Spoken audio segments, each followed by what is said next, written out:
another exciting edition of the SoCal Prep Report with Estrella. That's me right here now, along with Bob Gibson. And, of course, Randy Rosenblum is with us as well. And in just a minute, we're going to visit with some folks from the outside, all right? You're not just going to hear us blabbering on. And but before that, guys, I got to say, Bob, you looking good, man. You got a shave, got a haircut. Is all that stuff open now in Orange County? Look at that. I think almost everything's open in Orange County now. I heard even the barbershops are open now. So, I got to get had to get the Well, especially down where you live, they open up that area first. All you bougie people live, down there in the South OC, my brother. Sure. I'm on my yacht. I'm coming to you straight from my yacht. Sure. Yeah. And Randy, you still hiding out? Randy's still hiding out in the valley? Oh, yeah. I'm in the San Fernando Valley where nothing changes. Just stay in the house, quarantine, trying to stay healthy. Told you a couple of weeks ago, all I do is walk. I'm walking 7 miles a day. I did 8 miles for today to get prepared for the show. Hey, this just in, Randy. It's going to get real hot in the San Fernando Valley coming up soon. Hey, Bob, it was 93 degrees today. So Bob, every time I talk to Randy, he's on a walk. All right, he's out and about. I don't know if Catherine's walking him or what, but he's out walking. Not lying. Anyways, fellas, hey, great having you back. Let's get right into some of the prep stuff real quick before we move on. We have Trevor Plouffe with us today, Major League Baseball, and of course, we have Coach formerly from Contreras. Was it Randy? Yeah, it's Eric Carrillo and Trevor Plouffe. There you go. Yeah, Eric's a good guy. Guys, right now I see everybody. Okay, here we go. But anyways, Randy, what do you know right now? I know you've been talking to Sondheimer, even though he's on furlough, as it were, but what's going on right now with the city? Well, the city's on a wait-and-see basis. So, there's not a whole lot to add from the last time we discussed this. They're just waiting. They're going to have meetings in early June, around June 8th in the city section, June 9th. All the commissioners from all the CIF sections are going to get together. So we'll have a lot more clarity on the paths that they may take on June 9th. But still, even then, a lot of it's going to be dictated by what happens with the virus. Remember, the virus runs sports. Sports doesn't run the virus. We don't know what the calendar is going to be for a little bit, but they're going to have some scenarios put down on paper, I'm sure, in the 9th of June on all the different sections, including the LA City section. And Randy, did you give them your input yet? Did you write it out, send it to them formally so they know that you weighed in on this? My input is play sports. I would say just play, try to be as careful as possible. You know my philosophy, guys. Yeah. These are young people who have not been as affected by the virus as the elder statesmen. Guys like me have to be really careful. That's one of the reasons I'm out walking, trying to stay in shape. But for the youth, I think they're physically able. They should be a little bit away from the virus. It shouldn't hit them as hard. And if, unfortunately, someone gets it who plays as a youth, they have the great capacity with their immune system to overcome it. All right, so introduce your guest. We have Coach Contreras with us, or Carrillo, I'm sorry. Eric Carrillo's with us tonight. Yeah, Eric Carrillo is with us. He was the head coach last year at Miguel Contreras High School in downtown Los Angeles. And, of course, Trevor Plouffe, who played many years in Major League Baseball. Back in Crespi, I remember him as good old days, graduated in 2004, started in the major leagues in 2010. I want to talk to him about 1 month he had in June, where he had 11 home runs at one point. But Trevor had 9 good years of Major League Baseball, hit over 100 homers, twice hit over 20 homers for the Twins. So he can give us some great insight into what's going on with the MLB and if the players and the owners can get together and perhaps we can have a Major League Baseball season. Oh, they're going to get together. There's a lot of money on the table. Coach Carrillo, thanks for joining us tonight.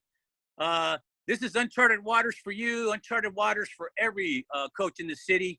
What's the general consensus out there with everybody? How you guys dealing with all this? What's the plan? Are y'all guys going a similar route or, everybody just blazing their own trail, so to speak?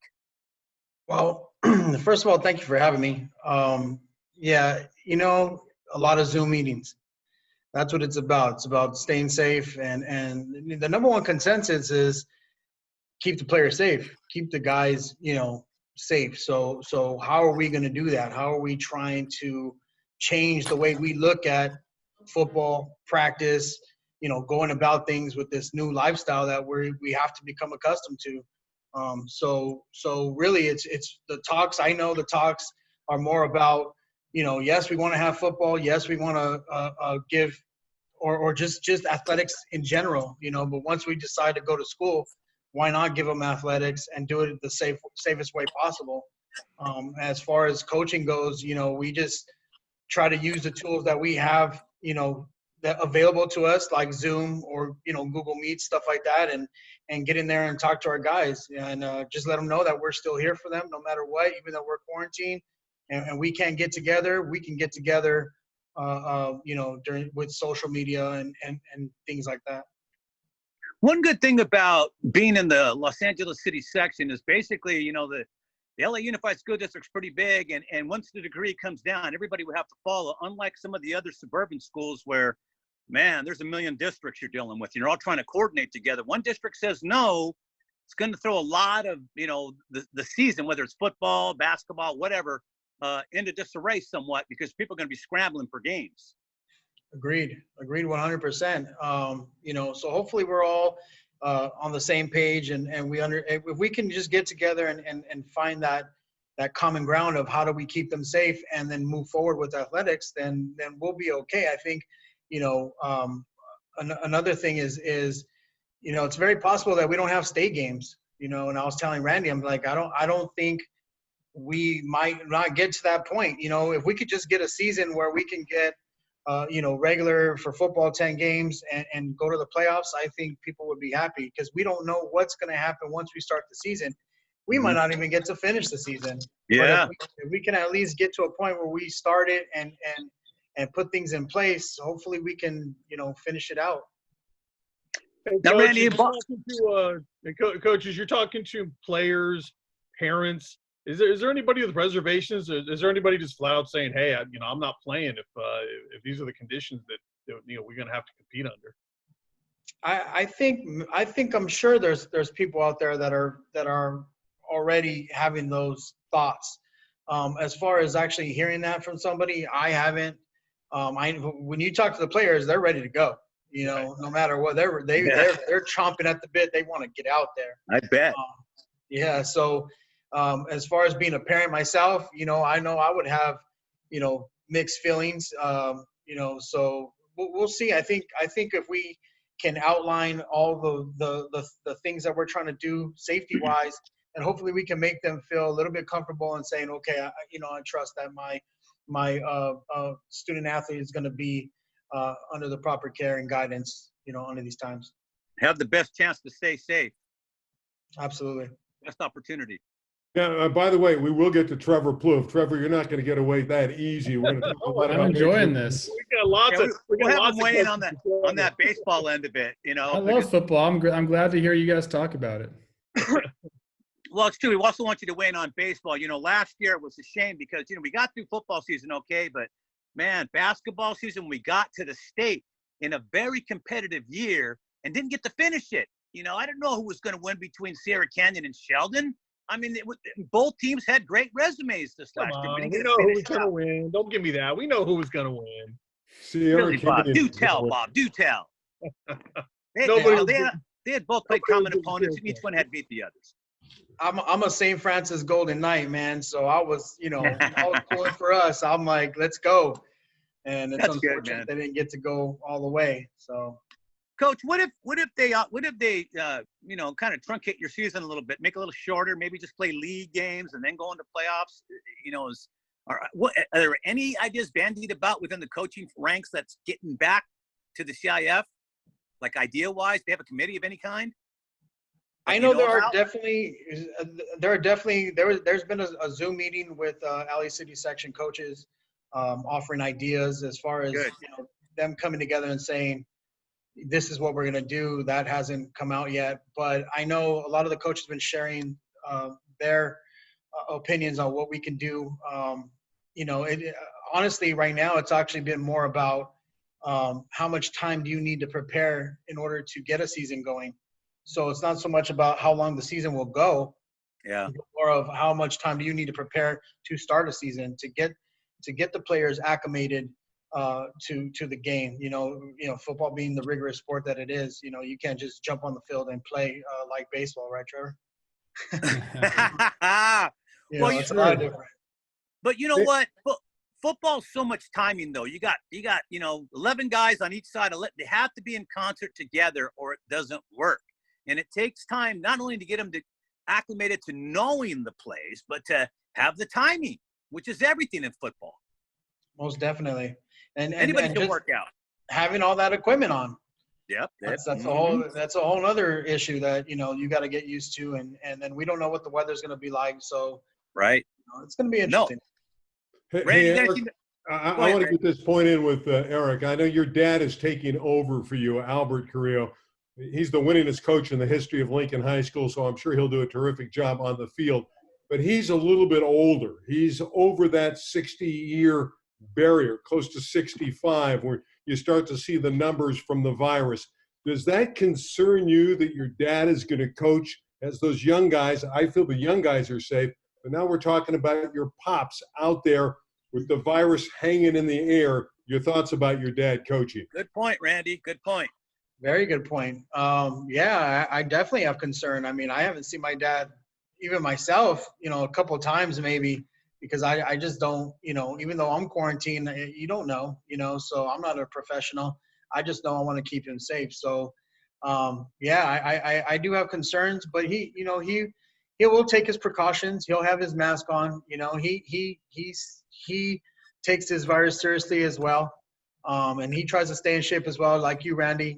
He's doing his walking, but he's fired up to get back too. So he wants to do anything that he can to get the players back into that mentality. I don't think he's on Zoom meetings. That might be a little bit little advanced for him. Yeah, but he's been doing it for 40 plus years, so I'm sure he's going to be able to put a team on the field with however much time they give him to prepare. Can you see Marion Ansich doing a Zoom meeting back in the day? It's just these older guys, they're at a disadvantage with all this technical stuff they get to use today. Right. Hey, anyway, you just got to jump in, Yeah. You just got to jump in and go. Electronic playbooks and everything now, huddle, the whole deal, man. It's changed for the old timers. Anyways, Randy, go ahead. I'm going to let you finish out the interview. Well, Eric, I just think that, it's going to be an interesting season. And I think for high school sports, we're all just hoping it's going to be played. And I know you're a defensive coach and, it's a physical sport and you preach physicality. Is there going to be any change in the philosophy, knowing that there's a virus out there in the way the game is played? I don't believe so. I can't see why. I mean, once we step on the field, it should be the same. I think as long as we go out there and if we have to take the temperature of guys before the game and make sure that nobody has symptoms and as long as they're hydrating with their own bottle and things like that, I think as we get into the game, the physicality of it, we should be fine. And it shouldn't slow them down. It shouldn't change them playing the game. I think once their feet touch the field, they're not even going to be thinking about that. They're going to be thinking about tackling the best guy on the field or catching that football in the end zone. I'm open technology. Rick, real quick. I think we should get to some Major League Baseball because I can see hold on a minute. He really wants to get in on the conversation. Hang on, Randy. Coach, the technology's out there. I'm reading that there's going to possibly be a 10 to 15-minute test coming up. Maybe that's something the feds will donate to school districts. So there can be an athletic season. Because if it's that quick, everybody could show up an hour or two early and just get tested, walk through. It's going to be that quick. So hopefully that'll come about and all this will be moot. But, until then, going to have to use all the safeguards that they give us today. And I agree with you, Randy. Bring Trevor in, man. And, Coach, don't go anywhere because we're going to get off this in a couple seconds. We're going to start getting into everything opening up with all the pro sports, college sports, hopefully, strip clubs, the whole deal. But that's just for Randy, by the way. But anyways, let's go ahead and bring Trevor in now. Let's talk some Major League Baseball, Randy. All right, Trevor, great to see you again. You look healthy. You look good. Your thoughts. I know you're the guy that really broke what Major League Baseball was trying to do. You had your contacts and you came across whatever information you needed, and July was the time that they were going to come back. But there's some roadblocks now. What's it going to take for Major League Baseball, their ownership group and the players union to get together so we can see Major League Baseball this season during the summer? At this point, I really don't have that answer. I mean, basically, this bargaining session, if you will, has all taken place publicly. And I think that's been to the detriment of it, because when they first said, hey, we're going to prorate these guys' salaries 50-50 in March, or they want to prorate for the amount of games they played, they signed that deal. Everyone was happy. I thought that was weird that the two sides got together so quickly and came up with an agreement. That doesn't usually happen between MLBPA and MLB. Flash forward a couple months now, we understand why it happened so quickly. There was a clause in there that MLB thought that they could exploit. And now they're saying, hey, that's not going to work for us. We didn't know we were going to be playing without fans in the stands. So now there's an economic element to this.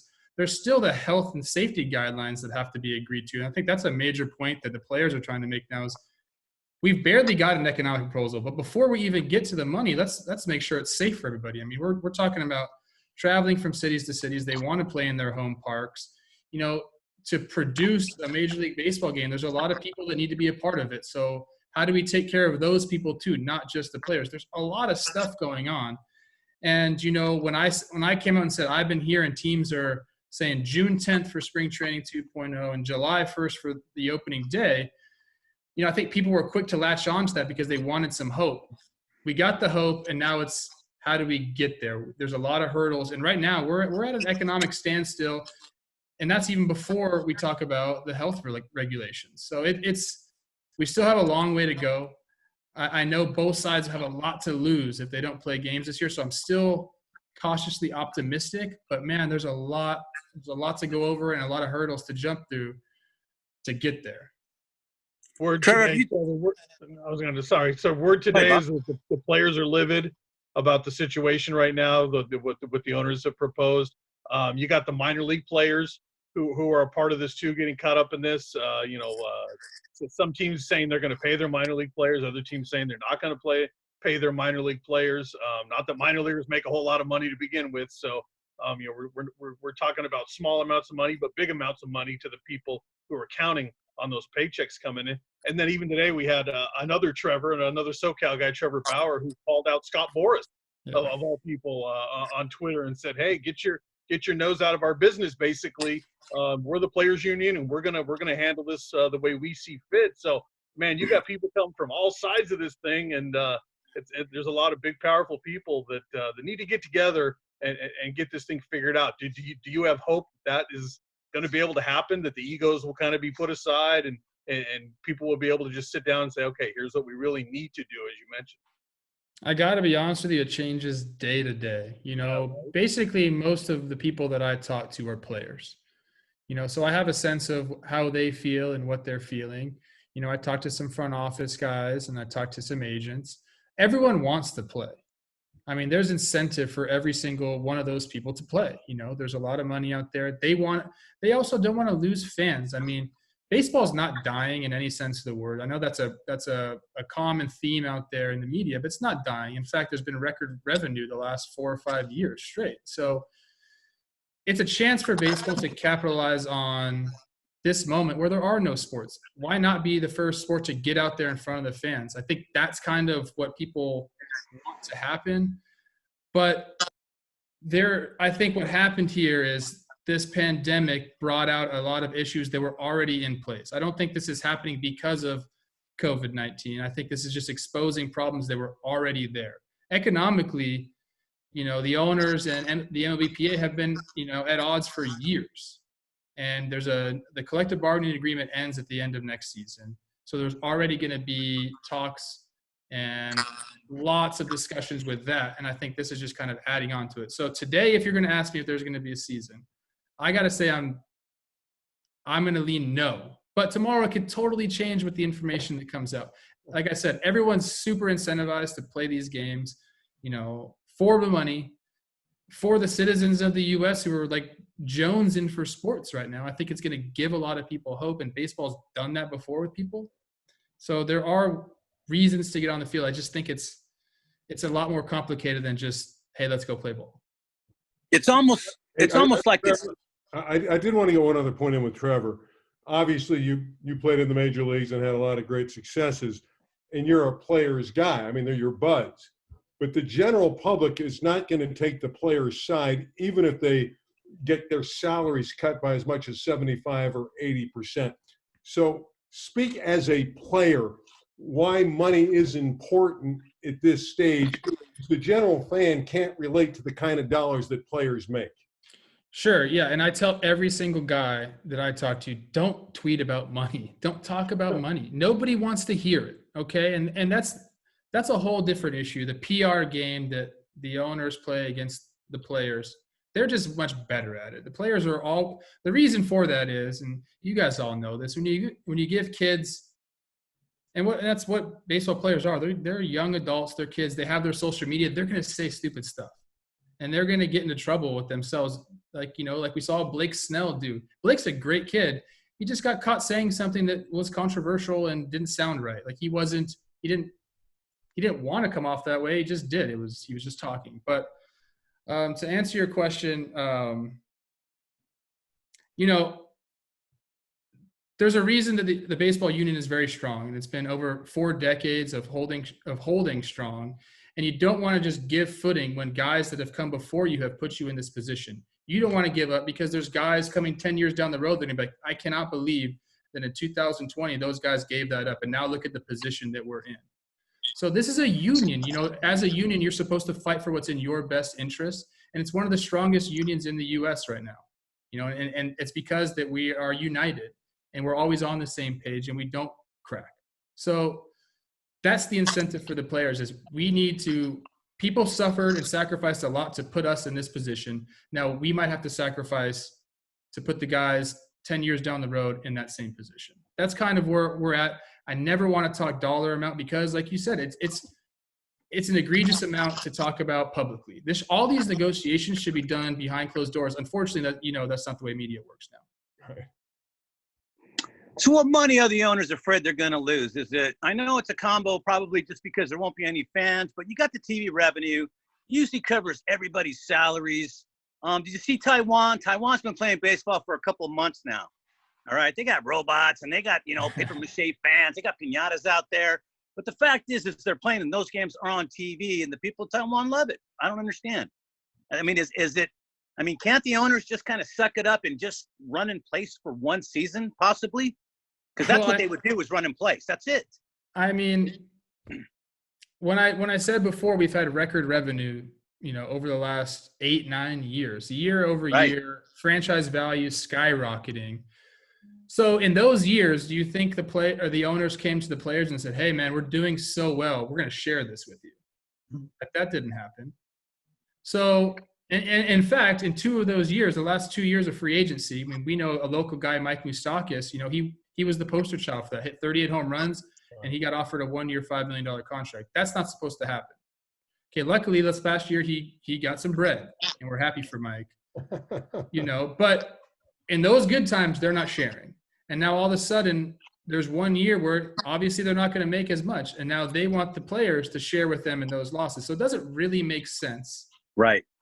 And I just think that they're better at playing the PR game because a lot of these owners, they're faceless. They're nameless. People might know their names in the cities, but they're not on Twitter. They're not active on Instagram, or like players are. So players get put in this position where they have to turn down these horrendous offers, to be honest with you, and it makes them look like greedy bad guys when all they're trying to do is protect the union and not only get what they deserve and what they agreed upon, but just to make sure that they're putting the people that come after them in a better position. Hey, Trevor, is a lot of this too the fact that players are saying, hey, look, I'm going to put my family on hold for a while, probably won't be able to see my family, which happens during a baseball season anyway, but even to more of a degree now, I suppose, if you're quarantining players. And then they're saying, hey, look, I'm going to put myself in a position maybe where I'm going to be around other people and I could get sick or I could get something from this. Is that part of the reason guys are digging into saying, hey, I need to be compensated, for getting out there and putting maybe my career at risk and my life at risk in a most extreme situation?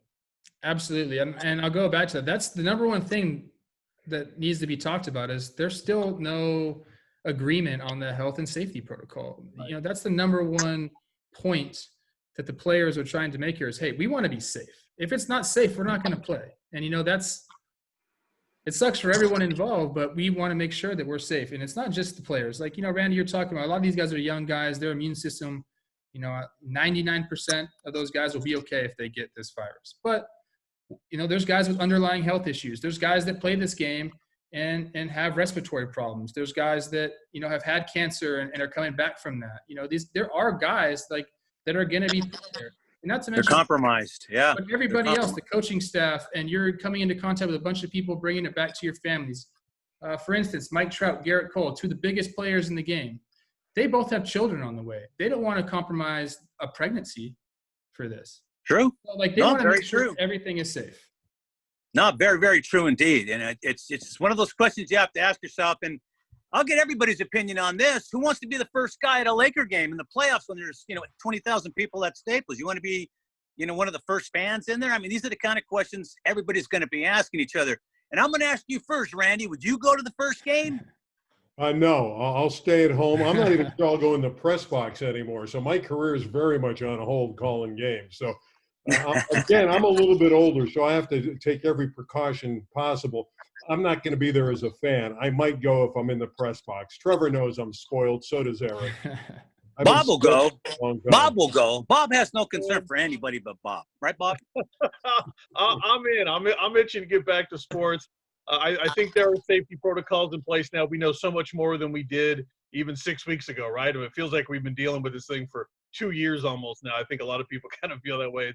I guess it's the better part of 6 weeks, couple of months now. But I think we know a lot more now. I think we have ways in place. Otherwise, we wouldn't be at this point. We wouldn't be talking about baseball seasons and high school football seasons.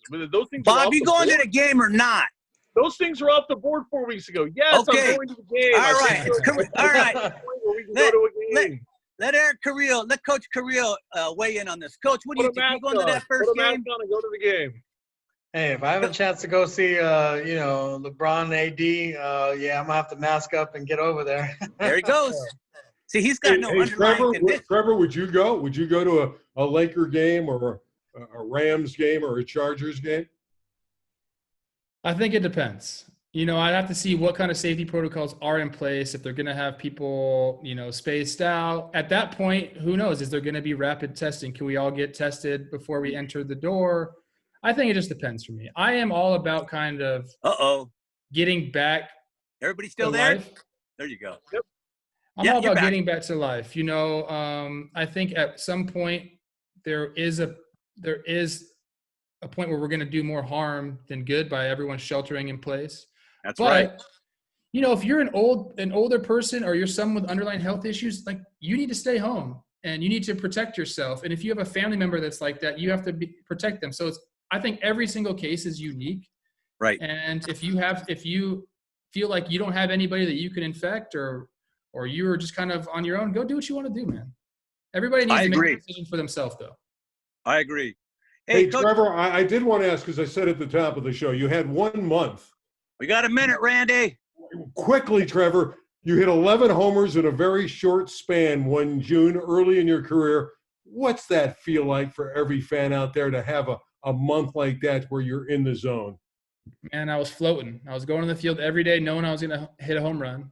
And to be honest with you, at that point in my career, I had to do something or I wasn't going to be a big leaguer anymore. So it was kind of like, do it now or you're never going to do it. And something just clicked, man. It was an awesome feeling, something I'll never forget, and really set me up for the rest of my career.